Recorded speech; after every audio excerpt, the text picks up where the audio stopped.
Amen. Dites Amen ce soir. Merci au Seigneur. Je voudrais prier le Seigneur avant de vous apporter la parole du Seigneur. Vous savez, j'ai l'habitude de dire ça. Si ce soir vous êtes venu voir un homme, vous perdez votre temps. Est-ce que vous comprenez ça? Si vous êtes venu ce soir voir un homme, pour voir un pécheur, laissez-moi vous dire que vous avez perdu votre temps. Mais par contre, ce soir, si vous êtes venu entendre une parole de Dieu, si ce soir vous avez dit avant de venir ici, vous avez dit Seigneur, je voudrais que tu me parles. Vous ne venez plus voir un homme là, vous venez voir Dieu. Et c'est là que Dieu parle. Vous comprenez là? C'est pas la connaissance qui va changer ta situation, c'est Dieu. Tu comprends ça? C'est lui, la Bible dit qu'il a tout pouvoir à lui qui lui a été donné. Moi, pour vous, je ne peux rien faire, je suis qu'un homme comme vous. Allez voir même qu'un zéro même. Mais lui, il est tout puissant. Amen. Est-ce que vous voulez grandir le Seigneur? Je vous attends que la parole de Dieu te parle ce soir. Pas un homme, mais la parole de Dieu. Voilà, je voudrais demander à David qui me présente. Nous allons te bénir, te rendre grâce, Seigneur.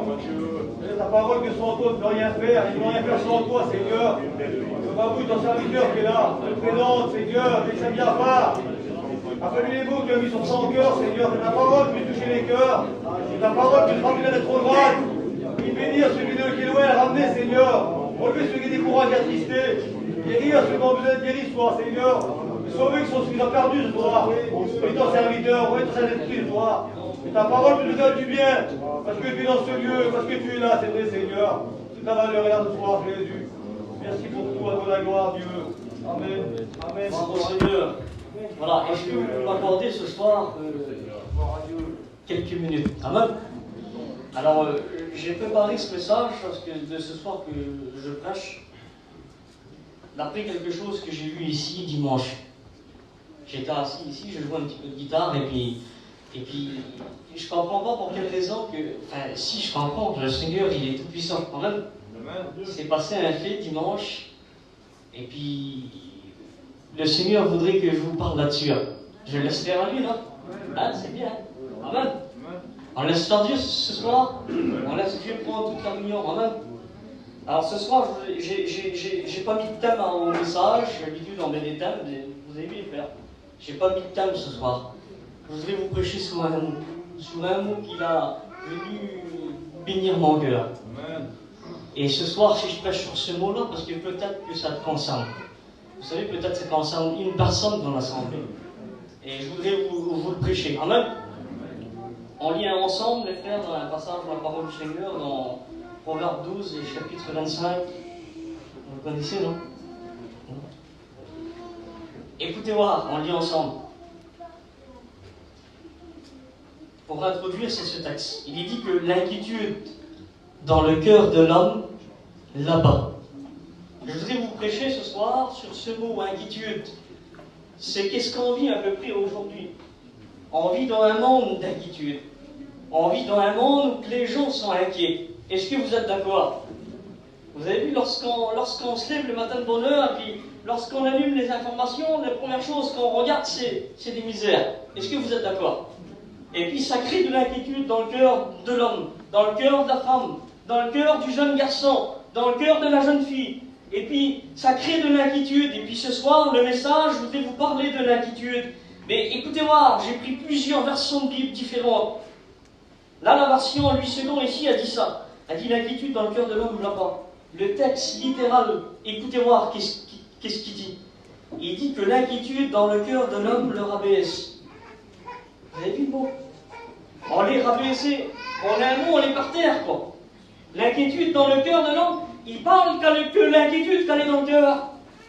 Il aurait pu dire que l'inquiétude, elle est dans les pensées des hommes. Non, elle est dans le cœur. Et quelque chose qui est dans le cœur, c'est dur à enlever, mes frères. Est-ce que vous êtes d'accord? Et c'est quelque chose, de fois que l'homme ou bien la femme le cache. C'est là, c'est caché, personne ne le voit. Écoutez-moi, j'ai pris encore une version de Bible différente. Et dit ça, elle dit un cœur soucieux déprime un homme. Un cœur soucieux déprime un homme. C'est les soucis.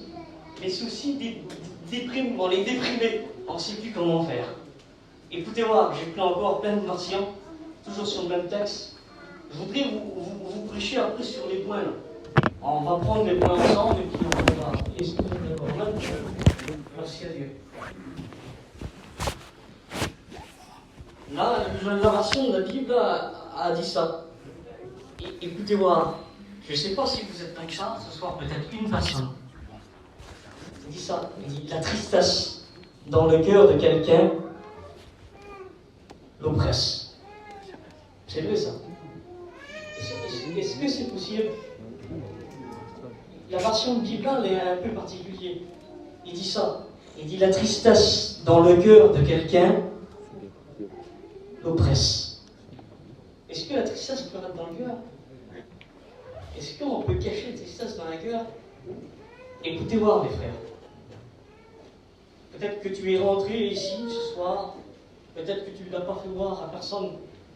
Parce que lorsque c'est dans le cœur, c'est caché. Et puis il y a une personne qui peut lire dans les cœurs. Il y a Dieu qui peut regarder dans les cœurs. Il n'y a que lui qui peut le faire. Les frères qui sont là, prédicateurs, même qui ne pourront pas. Moi, je ne peux pas ce soir regarder ce qui se passe dedans dans le cœur. Mais Dieu est tout puissant, il est capable de le faire. Peut-être que tu es rentré ici dans cette réunion ce soir, peut-être que tu es avec un beau sourire, avec une belle apparence, avec peut-être que tu fais voir aux autres que tu n'as pas de problème, que tu n'as pas de soucis. Mais lorsque Dieu regarde dans ton cœur, qu'est-ce qu'il voit le Seigneur? Il voit peut-être que tu es abattu, peut-être déprimé, ou bien triste. J'ai mis ici oppressé. Ça peut arriver ça. On peut faire voir une belle façade aux autres, mais dans le cœur là, il est abattu, déprimé, triste. Et ça, personne ne le voit. Mais laissez-moi vous dire que celui qu'on appelle Jésus, le Fils de Dieu, la Bible dit que celui qui dépasse toute intelligence des hommes, il est capable de regarder au fond de ton cœur. Il est capable de dire, j'ai vu ta tristesse. J'ai vu ton découragement. Ça, tu ne peux pas le cacher à lui ce soir. Écoutez voir David, il va dire une parole.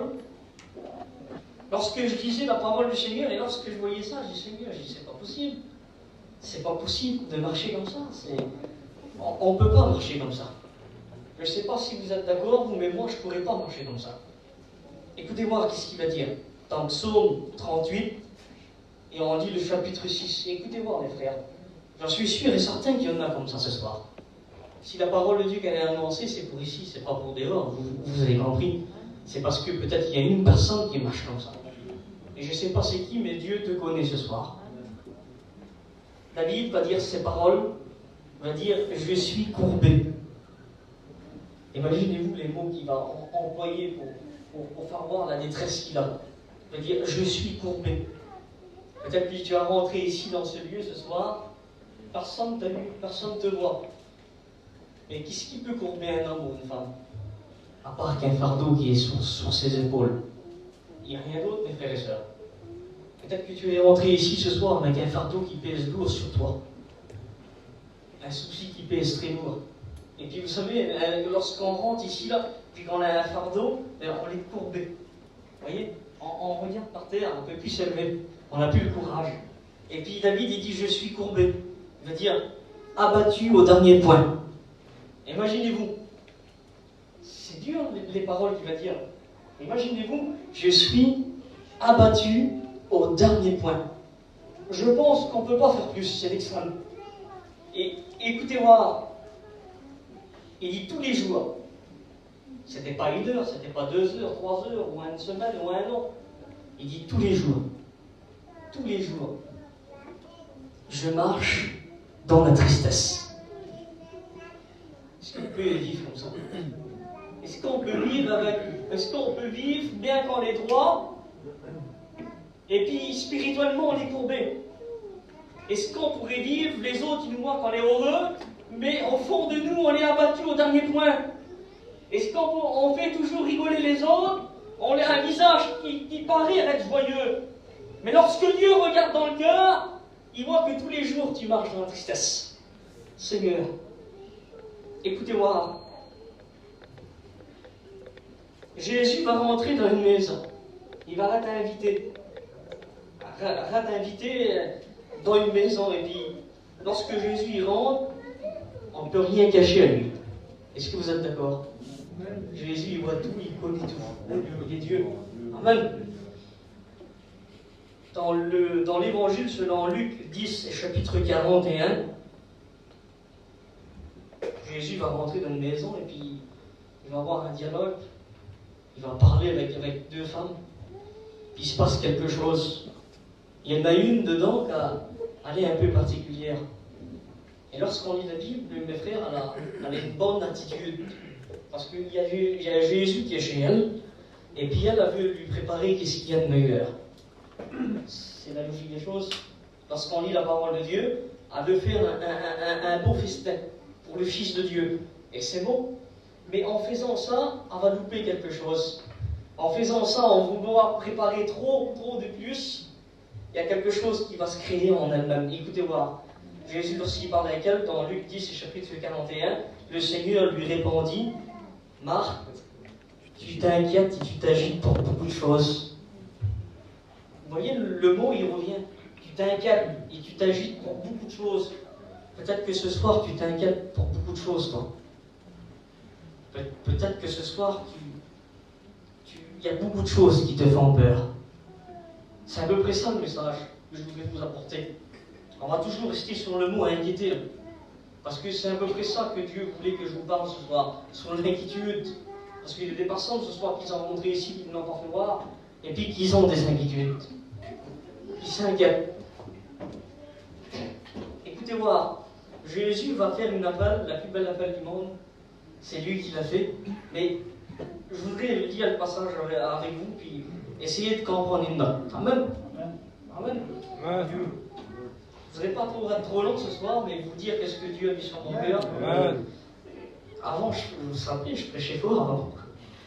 Maintenant, j'essaie de prêcher doucement. C'est mieux. Vous comprenez mieux là-dedans. Hein? Écoutez voir. Il dit ça dans Matthieu 11, 28. Je suis sûr, certains, vous ne l'avez jamais prêché, les frères. Hein? On l'a prêché des centaines de fois, mais écoutez voir. Il y a un point qui est particulier, Seigneur, que je ne voudrais pas passer ce soir. Parce que j'en suis sûr qu'il y a une personne qui est comme ça. Jésus va dire, venez à moi, vous tous qui êtes fatigués et chargés.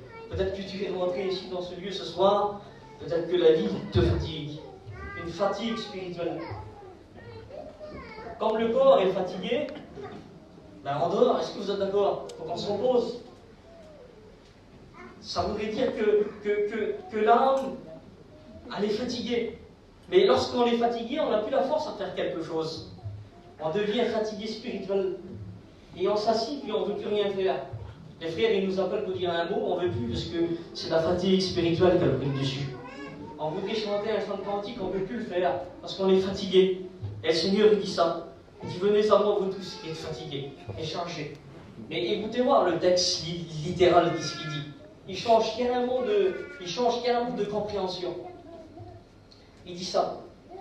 Il dit, venez à moi, vous tous qui êtes fatigués, et écoutez voir, et courbés sous un fardeau. Ah, c'est différent là. Fatigué. C'est vrai que la vie nous fatigue. Est-ce que vous êtes d'accord? Mais la vie vous fatigue, mais écoutez, qu'est-ce qui fait le monde? Il prend des fardeaux puis il vous les pose sur vous. Et puis on n'arrive plus à s'en sortir. Est-ce que vous êtes d'accord? On ne peut plus. On essaye d'avancer, mais c'est trop lourd. C'est trop dur. On ne peut plus. On a besoin du Seigneur qui vient et qui nous donne son repos à lui. Est-ce que vous êtes d'accord?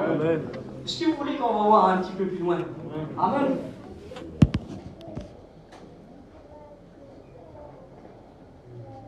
J'ai pris un exemple qui se trouve dans la parole du Seigneur, dans Matthieu 14, chapitre 24. Vous connaissez?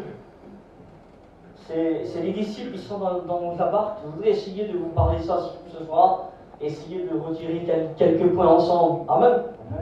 Si la parole de Dieu vous parle à vous, ce soir, puis certainement me parle à moi aussi, il n'y a pas de problème. Que le monde qu'on vit aujourd'hui, c'est un monde d'inquiétude. Est-ce que vous êtes d'accord? Lorsqu'on se lève le matin de bonne heure, on ne sait même plus comment faire tellement qu'il y a l'inquiétude. On se pose tant de questions. Mais écoutez-moi, la parole de Dieu me dit que la barque des disciples, déjà au milieu de la mer, était battue par les flots, car le vent était contraire. Qu'est-ce qu'on pouvait dire là-dessus? La barque, ça représente ta vie. La barque, ça représente ton foyer. Peut-être tes enfants, toi. Et puis vous savez, les inquiétudes, les tracas, les soucis, deux fois on est frappé par ces choses. Pourquoi? Parce que le vent est contraire. Et vous avez vu un bateau, je ne sais pas, j'ai jamais monté dans un bateau, j'ai peur d'eau. Mais écoutez-moi, c'est la logique des choses. Si vous ramenez au sens du vent qui est contraire, ça va être dur pour vous. Vous serez fatigué à force. Est-ce que vous êtes d'accord? Peut-être que dans ta vie ce soir, le sens spirituel c'est ça. Peut-être que dans ta vie à toi ce soir, tu rames au sens du vent, parce que le vent il est contraire et c'est dur pour toi. T'arrives pas, tu ne l'as dit à personne, mais t'arrives plus. T'arrives plus à avancer dans les choses de Dieu, c'est ça le mot. C'est ton foyer, ta barque, ta vie. T'arrives plus à avancer. Et parce que le vent est contraire, parce que t'as des problèmes, t'as des inquiétudes. Et puis ça veut nous arrêter ça, Seigneur. On essaye mais on n'arrive pas. On essaye mais on ne peut plus avancer. On fait du surplace, vous voyez. On n'arrive plus. Il se passe quelque chose. Dans Matthieu 14, chapitre 25, il est dit que à la 4e veille de la nuit, vous savez, la 4e veille de la nuit, je ne me trompe pas, mais frère, c'était 3 heures du matin, je crois. Hein. C'est un truc comme ça, il est 3 heures du matin, il fait noir, il se passe quelque chose. La Bible dit que Jésus, à la vareuse, marchant sur la mer. Imaginez-vous à peu près la scène. Les disciples, ils sont là, les 12 disciples, ils sont dans la barque, le vent est contraire, et puis il y a la tempête qui est contreuse, et puis lui, Jésus, il vient, il marche sur la mer, et puis il vient à la rencontre des disciples. Et puis il se passe encore quelque chose. Écoutez-moi, j'ai encore un point à sortir. Peut-être que c'est ton problème à toi ce soir. Il est dit que dans Matthieu 14 et chapitre 26, quand les disciples le virent marcher sur la mer, écoutez voir l'attitude qu'ils ont. Ils furent troublés. Seigneur, ils sont troublés. Une personne qui est troublée, c'est une personne qui sait plutôt trop que c'est qui l'est rendu. Peut-être que tu vas rentrer ici ce soir et tu es troublé. Tu sais plus. Parce qu'on ne sait plus ce qu'on demande à Dieu. Et puis notre problème, il est encore là. Vous comprenez ça? Et les disciples, l'attitude qu'ils ont, Seigneur, ils sont troublés. Ils ne savent plus s'ils devront demander à Dieu. Il y a des personnes qui sont là ce soir, qui ne croient même plus que Dieu peut venir changer leur situation. C'est grave ce que je dis. Hein? Il y a des personnes ce soir qui disent ça, ils disent comme ça dans leur cœur. Ils n'en disent à personne, c'est dans le cœur. Je ne demande plus rien à Dieu parce que Dieu ne m'exauce pas. Tu ne l'as jamais dit ça? Tu es troublé. On est troublé. On se dit, Seigneur, est-ce qu'un jour tu vas m'exaucer? Vous voyez, c'est le trouble qui est là. On ne sait plus où c'est qu'on est rendu. Et Jésus va parler, il va dire une parole. Amen. Est-ce que vous voulez qu'on en ensemble? Amen. J'essaie de boire un peu. Voilà. Jésus va dire une parole, mais écoutez-moi le vocabulaire du Seigneur. Lorsque Jésus y parle, c'est pas pour vous écraser. C'est pas pour vous reprocher quelque chose. Jésus, lui, il est l'amour. Lorsqu'il parle, c'est pour vous rassurer. Amen. Et écoutez-moi, Jésus va prendre la parole parce qu'il voit que les disciples ils sont troublés. La Bible dit même effrayés. Ils sont dans la barque et ils crient au secours tellement ils ont peur. Lorsque le passage qu'on lit, ils sont terrorisés de voir leur situation. Pour eux, c'est la mort. Et lorsque Jésus vient à la rencontre, Jésus leur dit aussitôt, rassurez-vous, c'est moi. C'est pas grand-chose, ça. Qu'est-ce qu'il dit, hein? Rassurez-vous, c'est moi. Et puis ils n'ont pas compris le vocabulaire. Le Seigneur il voulait les rassurer, on leur dit, n'ayez pas peur, c'est ça qu'il dit là. N'ayez pas peur, c'est moi.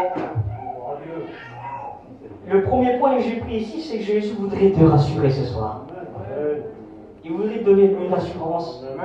Il voudrait te dire encore, ici, là, écoutez-moi, quelle beauté. Le mot, là, c'est moi. C'est pas un homme qui vient, c'est pas une femme qui vient, c'est pas un pasteur qui vient chez toi. C'est lui, c'est Jésus. Quand il dit c'est moi, c'est Jésus. C'est personne d'autre. Et puis il voudrait dire ça, ta situation de ce soir. Peut-être compliquée, peut-être que personne ne te comprend. Jésus dit ça. Il dit, n'aie pas peur.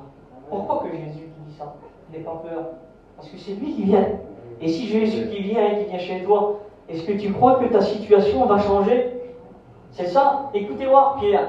L'apôtre Pierre, la Bible dit qu'il va prendre la parole. Mais dans le vocabulaire de Pierre, je vois quelque chose qui est particulier. Est-ce qu'on le voit ensemble? Je suis pas trop long, les frères, c'est bon? Jésus, lui, essaye de donner une assurance. Il veut essayer de rassurer. Parce que les disciples, ils sont terrorisés. Mais l'apôtre Pierre, lorsqu'il parle dans Matthieu 14, chapitre 28, Pierre lui répondit, « Seigneur, si c'est toi, ordonne que j'aille vers toi sur les eaux. » On pourrait dire que Pierre a une parole de foi, là. Est-ce que vous êtes d'accord? On pourrait dire que Pierre, c'est la foi, c'est... Non, pas du tout. Pierre, c'est le doute. Pierre, lorsqu'il parle au Seigneur, il met un doute entre lui et Jésus. C'est ça ce que je dis, hein? C'est un doute qui met Pierre.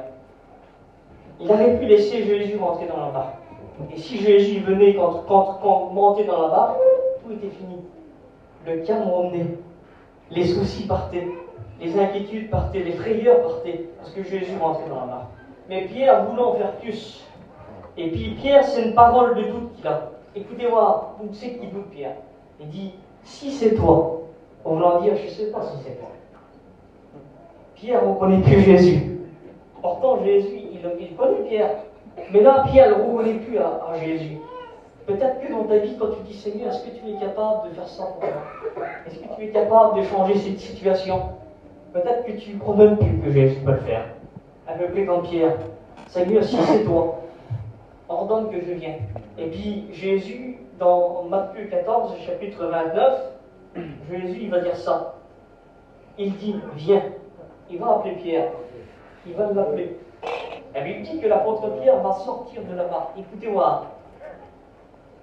Je m'imagine un peu comme ça, moi, la scène. Est-ce que vous voulez qu'on s'imagine la scène ensemble? Moi, je vois lorsque Pierre sort de la barque, ses regards, ils sont sur Jésus. Est-ce que vous êtes d'accord? Il ne regarde pas ailleurs. Ses regards, ils sont sur Jésus. Et puis, écoutez-moi, qu'est-ce qui se passe? Pierre est sorti de la barque, marcha sur les eaux pour aller vers Jésus. On voit que Pierre regarde vers Jésus. Il n'y a pas le choix. Il y a ses regards sur Jésus. Et il se passe quelque chose. Dans Matthieu 14, chapitre 30, mais voyant le vent était fort, il eut peur. Ses regards se détournent de Jésus. Il se passe quelque chose. Pierre, tant qu'il a les regards sur Jésus, tant qu'il a la victoire, tant qu'il a la foi, tant qu'il peut s'en sortir, il a le dessus sur les eaux parce qu'il marche dessus. Les eaux, c'est des problèmes, moi. Il y a des difficultés. Tes angoisses, tes peurs, tes tracas, tes soucis. Pierre marche dessus. Mais à un moment donné, il arrête à regarder vers Jésus. Puis il va regarder à gauche et à droite le vent, la tempête qui est là. Le doute va revenir sur Pierre. Peut-être que tu ne regardes même plus au Seigneur, toi. À peu près comme l'apôtre Pierre. Pierre n'a plus des regards sur Jésus. Peut-être que toi, ce soir, tu as des regards sur tes problèmes. Peut-être que tu te lèves et tu regardes tes problèmes. Et tu as du mal à regarder vers le Seigneur. Tu as du mal à faire confiance à Dieu, en un mot. Tu as du mal à faire confiance que Dieu, il est capable de changer les circonstances. Il est capable de le faire. Et puis, écoutez-moi. La Bible dit que Pierre va avoir peur. Est-ce que vous savez le premier mot dans la Bible on trouve la peur? C'est où? C'est dans Genèse. C'est lorsque Adam va désobéir à Dieu. C'est le premier homme qui désobéit à Dieu. Lorsque Dieu l'appelle, lorsque Dieu dit où es-tu Adam? Adam il dit Seigneur, j'ai eu peur, je me suis caché. Peut-être que tu te caches par ton apparence ce soir, parce que tu as peur. Et puis on ne veut pas te faire voir. Et puis Pierre il a peur. Et écoutez-moi, La Bible dit qu'il commençait à s'enfoncer. Vous imaginez? Il est là, il est sorti de la barque, il vient à la rencontre du Seigneur, ses regards, ils sont sur Jésus, tout va bien. À un moment donné, il se détourne du Seigneur, il regarde ses soucis, il regarde les problèmes qui sont autour de lui. La Bible dit qu'il s'enfonce. Peut-être que tu t'as enfoncé encore plus loin dans tes problèmes.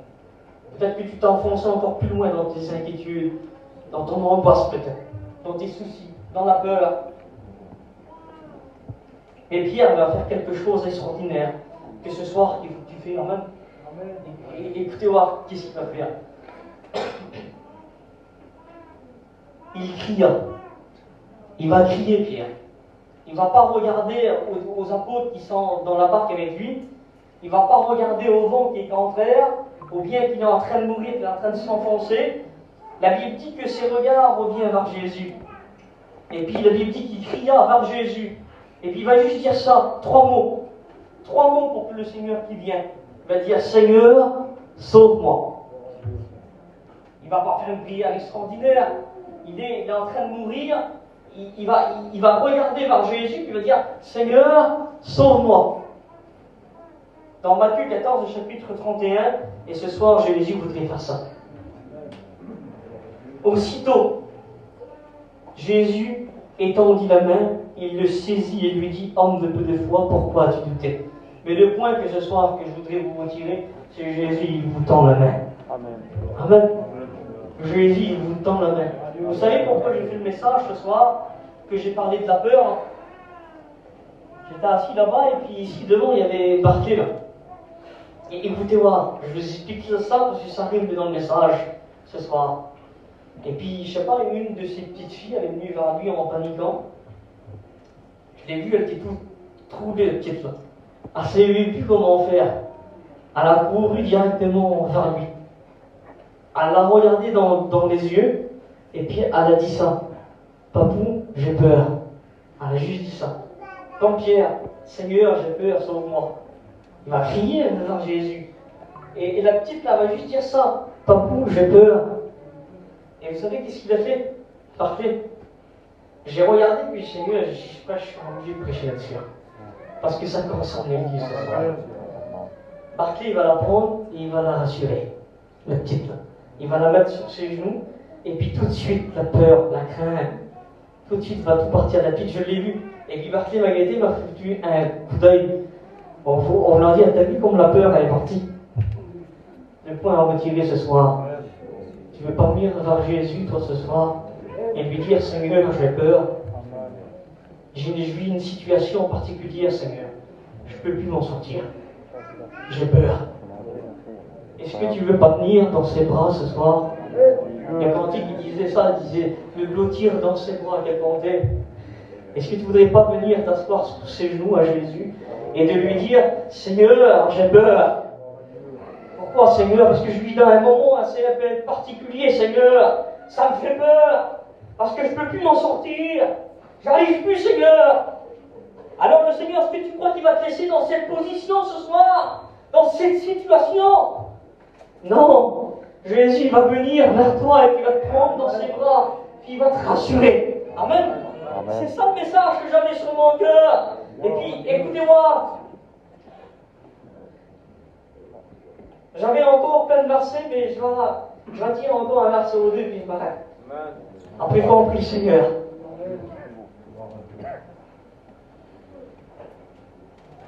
Écoutez-moi le verset. Dans Ésaïe 10, chapitre 41. Non, 41, chapitre 10. Il dit, ne crains rien. T'as rentré avec de la crainte ce soir. Le Seigneur, il l'a vu. Tu ne peux pas cacher ça à Dieu. Dieu le voit. Peut-être que tu as rentré ici avec une crainte. Comme la petite qui est venue chez Barclay, là, elle avait peur. Écoutez voir, qu'est-ce que le Seigneur il dit ça? Il dit, ne crains rien. Pourquoi? Je suis avec toi, Daniel. Peut-être que tu croyais même plus que Dieu était là. Pourquoi? Parce que tu voyais plus la main de Dieu. Tu ressentais même plus sa présence. Ça me fait penser à l'histoire de l'homme qui marche sur la mer. Il marche sur le sable, quelle beauté. Et puis il est en train d'avoir un dialogue avec le Seigneur, il parle avec Dieu, quelle beauté, comme un chrétien qui fait. Et puis à un moment donné, lorsqu'il regarde derrière lui, il voit les pas du Seigneur, quelle beauté. Il voit que Dieu, qu'il est présent. Le texte, il dit, je suis avec toi. Et puis la personne, elle marche avec le Seigneur, il n'y a pas de problème, tout va bien. Puis à un moment donné, la personne là en question, c'est une vraie histoire, c'est un chrétien qui a vécu ces choses en vrai. L'histoire nous dit qu'à un moment donné, il va se retourner sur la mer et puis il va avoir une seule trace d'empreinte. Et puis là, il se pose la question. Il va se dire, Seigneur, comme tout va bien, t'es là, tu marches auprès de moi. Mais comme tout va mal, il va exprimer ça. Comme tout va mal, Seigneur, t'es pas là. Et puis un peu en colère, l'histoire nous dit, un peu en colère et même vexé. Même il va peut-être se rebeller contre Dieu. Il va même peut-être dire, Seigneur, comme tout va bien, t'es là, mais comme tout va mal, où c'est que t'es, Seigneur? Et puis à un moment donné, il marchait, il regardait derrière lui, vous ne voyez plus les pas du Seigneur, vous voyez que ses traces à lui, ses empreintes à lui. À un moment donné, Dieu va parler. Amen. Puis quel côté lorsque Dieu parle, il va dire ça, le Seigneur, à cet homme. Il va dire, mon enfant, est-ce que tu crois que je t'aurais abandonné une seule seconde? Une seule seconde, il dit, je ne t'ai jamais abandonné. Il dit, les pas que tu vois aujourd'hui, là, il sait pas que t'es pas à toi, c'est même pas à moi. Pourquoi? Parce que je te porte. Peut-être qu'il y a des personnes ce soir qui disent, Seigneur, je vois même plus tes mains. Et si le Seigneur qui te parlerait ce soir, qui te dirait, je suis avec toi, mais tu ne me vois pas, mais je te porte. Tu es dans mes bras ce soir, parce que tu n'as plus la force à avancer. C'est à peu près ça le message. Tu n'as plus la force à avancer parce que tu as trop d'inquiétude. Tu as trop de peur chez toi. Puis le Seigneur, il te dit ça, quelle beauté. Il dit, je te porte. Je te porte sur mes bras ce soir. Et écoutez-moi, il dit, ne promets pas tes regards inquiets, car je suis ton Dieu. Lui, il est ton Dieu ce soir. C'est lui qui combat pour toi. C'est à peu près ça, Seigneur, que Dieu me demandait à vous dire. Et puis il va y aller plus loin, le Seigneur. Il va dire, ce soir, je te fortifie. Pourquoi que Dieu veut fortifier? Parce que tu n'as plus de force. Tu n'arrives plus à marcher. Tu es comme ce grand Moïse. La Bible dit que Moïse avait les bras élevés. C'était la victoire. À un moment donné, il est fatigué, il baisse ses bras. C'est la défaite. Tu n'arrives plus. Tu as baissé tes bras. Et le Seigneur, il dit, ce soir, je te fortifie. Ce soir, je te fortifie. Et écoutez-moi, pour celui qui passe par des moments difficiles, par des soucis de la vie, par des angoisses, parce que tu n'arrives plus à t'en sortir, ben le Seigneur, il dit ça ce soir. Il dit, je viens à ton secours.